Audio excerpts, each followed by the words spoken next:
Assalamualaikum warahmatullahi wabarakatuh.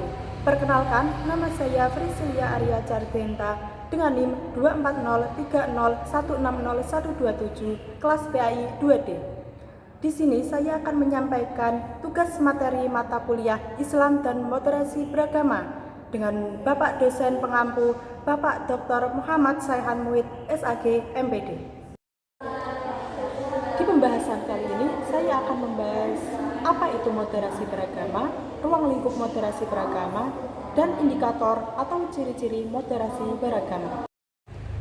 Sebelumnya, tahu nggak sih apa itu moderasi beragama? Ingat ya, moderasi beragama, bukan moderasi agama. Karena agama tidak akan pernah dimoderasikan. Di sini saya akan menjelaskan apa itu moderasi beragama. Moderasi beragama adalah cara memahami, mengamalkan ajaran agama yang ditekankan kepada kepentingan keharmonisan humanisme, yang artinya pemahaman dan pelaksanaan ajaran agama yang mengutamakan kemaslahatan, kedamaian bersama.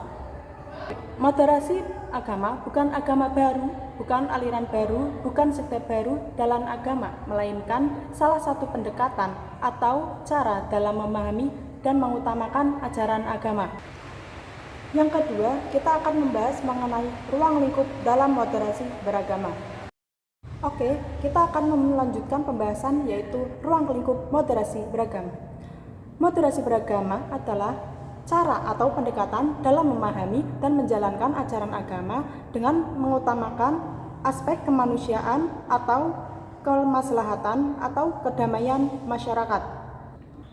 Pemahaman terhadap ajaran agama yang melahirkan sikap dan perilaku yang santun, damai, tanpa adanya kekerasan.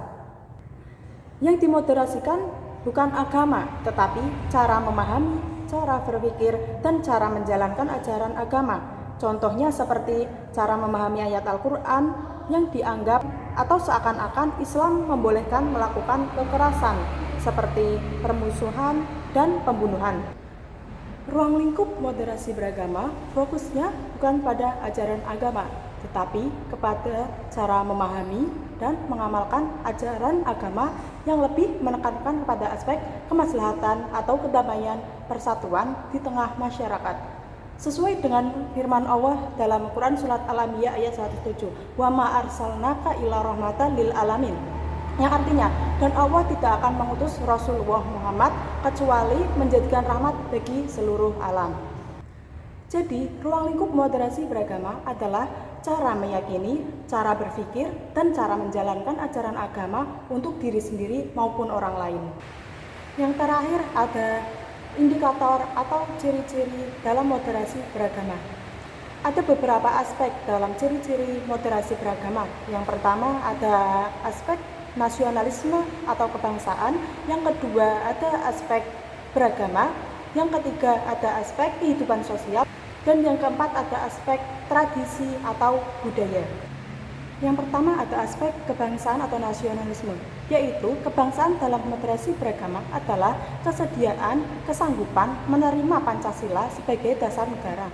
Moderasi beragama dari aspek kebangsaan berarti memiliki jiwa nasionalisme yang tinggi, mempertahankan dengan sepenuh hati Pancasila sebagai dasar negara, tidak lagi memiliki keyakinan dan keinginan untuk mendirikan sistem negara Islam atau menggantinya dengan Pancasila dengan Islam sebagai dasar negara. Yang kedua ada aspek cara beragama. Moderasi beragama adalah kesanggupan untuk menjalankan atau mempraktikkan toleransi dalam beragama, baik toleransi antar umat beragama maupun sesama umat agama.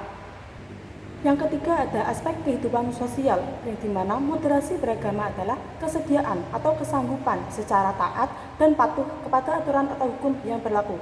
Kesanggupan menyelesaikan semua permasalahan dengan cara damai sesuai aturan hukum yang berlaku.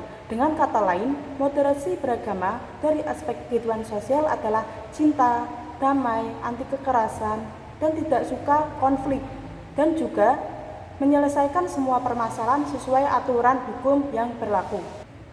Yang keempat ada aspek budaya atau tradisi, di mana moderasi beragama adalah kesanggupan untuk menghargai dan menghormati tradisi yang sudah berjalan di tengah masyarakat dari zaman dahulu sampai sekarang.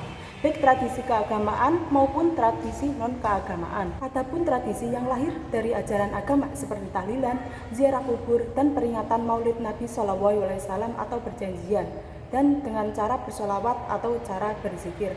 Sedangkan tradisi yang non-agama seperti sedekah bumi, sedekah laut, wayang, ketoprak, tradisi tertentu yang berkaitan dengan tahun baru atau lain-lain. Jadi, indikator moderasi beragama yaitu nasionalisme, toleran, anti kekerasan, dan menghargai atau wuri-wuri tradisi.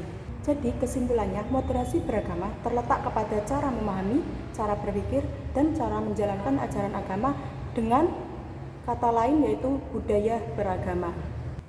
Cukup sekian yang dapat saya sampaikan dalam pembahasan moderasi beragama kali ini. Kurang lebihnya mohon maaf. Wabillahi taufiq wal hidayah. Wassalamualaikum warahmatullahi wabarakatuh.